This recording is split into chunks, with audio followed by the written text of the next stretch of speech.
Friday nights used to feel like a family ritual. The Baxter living room, warmly lit and brimming with laughter, became a weekly haven for millions of viewers. But one evening the set went dark, the familiar voices fell silent, and suddenly the people we'd invited into our homes, Kristen, Mandy, Eve, began vanishing, one by one, only to return changed or not at all. What happened behind the scenes of Last Man Standing, and why did so many of its key players leave or get recast? The answers lie in a tangle of creative choices, budget pressures, political sparks, and the unstoppable careers of young actors. When Tim Allen first stepped onto the Baxter set in October 2011, the stakes were high. He'd turned down $1 million per episode offer elsewhere because this project promised something different: control. As executive producer and star, he could shape Mike Baxter's voice, a conservative patriarch meant to echo a modern All in the Family. ABC gambled on Allen's appeal in the notoriously tough Friday night slot, and it paid off spectacularly. 13 million people tuned in for the premiere, and for 6 seasons the show never dipped below 8 million viewers. Families were laughing together once again. Yet after the first season finale, Kristen Baxter simply disappeared. Alexandra Krosney's 17-year-old single mom portrayal, a mix of sass and vulnerability, had won fans' hearts, but producers quietly decided she wasn't the right fit for their evolving vision. They wanted Kristen older and sharper, someone who could spar intellectually with her conservative dad on the show's political themes.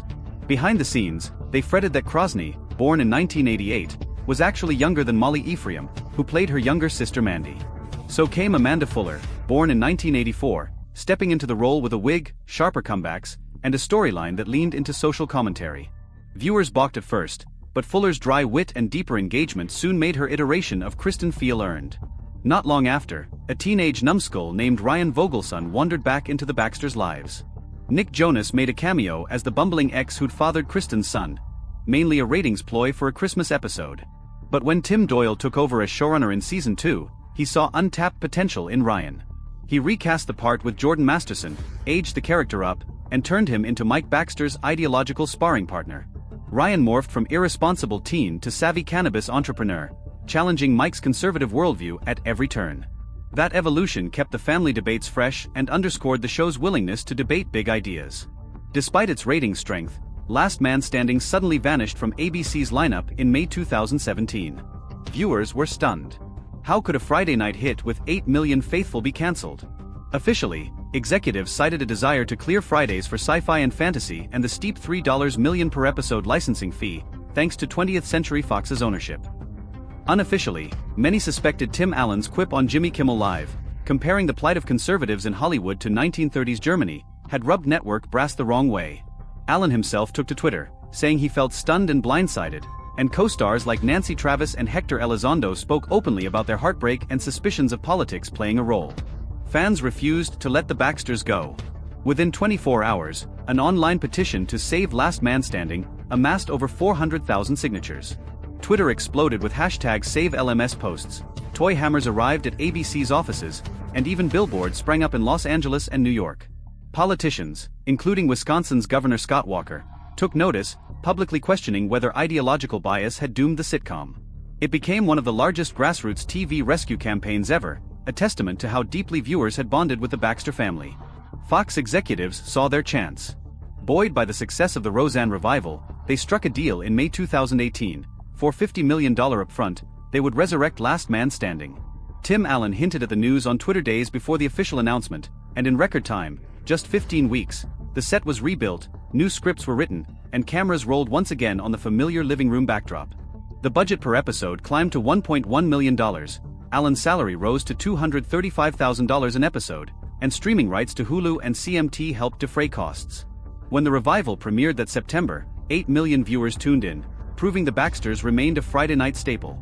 But not all original Baxters returned. Molly Ephraim, who had spent 6 seasons as the middle sister Mandy, had already moved on to Broadway, Halt and Catch Fire, and Brockmire by the time Fox called. Rather than hunt for an Ephraim lookalike, producers cast Molly McCook, embracing the change and weaving jokes into the script about Not My Mandy. McCook infused the role with her own flair, stylish, design-obsessed, and facing a mature pregnancy storyline. At first, fans grumbled under #NotMyMandy, but McCook's earnest chemistry with Allen and Fuller gradually won them over. The youngest Baxter, Eve, played by Caitlyn Dever, saw an even more drastic shift. Dever's star rose rapidly after the ABC cancellation.